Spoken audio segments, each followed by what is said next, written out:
ଖୋଲା କାଗଜ ପରି ନିଜ ଇଚ୍ଛାରେ ଯାଏ ରଙ୍ଗ ଭରି ଅଭିନୟର ରଙ୍ଗ ମୁଖା ମୁହଁ ଧୋଇଦେଲେ ଯାଏ। ବାଃ, ନିଛକ କଥା।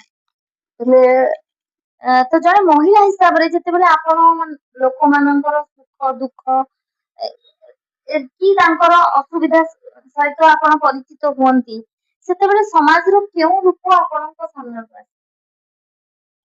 ସେତେବେଳେ ସମାଜର ଗୋଟେ ଏମିତି ରୂପ ଆସେ ଯେ ଯେମିତିକା କି ସମସ୍ତେ ସମସ୍ତଙ୍କ ପାଇଁ, ମାନେ ଆମର ବି କିଛି ସମାଜ ପ୍ରତି କର୍ତ୍ତବ୍ୟ ରହୁଛି, ଦାୟିତ୍ୱ ବି ରହୁଛି।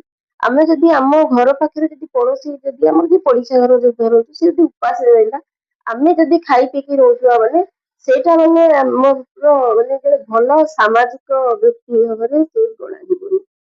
ସମାଜ ଆମକୁ ଗୋଟେ ପ୍ରତିଷ୍ଠା ଦେଇଛି, ଆମକୁ ପରିଚୟ ଦେଇଛି, ସେଥିପାଇଁ ଆମକୁ ସମାଜ ପାଇଁ ବି କିଛି କରିବାକୁ ପଡିବ। ସେଥିପାଇଁକା ମୁଁ ବି କିଛି ମାନେ ଲୋକଙ୍କ ସହିତ ଜଡିତ ହୁଏ, ତାଙ୍କ ହସ ଖୁସିରେ ସାମିଲ ହେଲେ ସେମାନଙ୍କ ମୁହଁରୁ ଯଦି ଆପଣ ହସ ଫୁଟେଇ ପାରିଲେ ନା, ସେଇଟା ଯୋଉ ଶାନ୍ତି ଦିଏ ସେଟା ଆଉ କୋଉଥିରେ ଦବନି। ସମାଜ ସେବା କରିବା ଗୋଟେ ବହୁତ ବଡ ହୃଦୟ କଥା। ତ ଏମିତି କୌଣସି ଘଟଣା ଯାହା ଆପଣଙ୍କର ଜୀବନର ଚିନ୍ତାଧାରାକୁ ସମାଜ ସେବା ନେଇଥିଲା?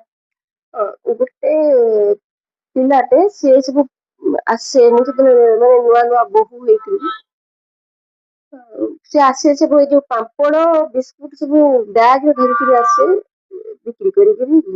ମାନେ ଆସିଲା ସେ ଖାଲି ତାର ପଇସା ବାହାର କରିକି ପଳଉଥିଲା। ମୁଁ ତାକୁ ପଚାରିଲି ରାହୁଲ କ୍ୟା ହୁଆ? ସେ ସେଠୁ କହିଲା କି ମୋର ମାଟ୍ରିକ ପରୀକ୍ଷା ଦେବାର ଅଛି ଆଣ୍ଟି।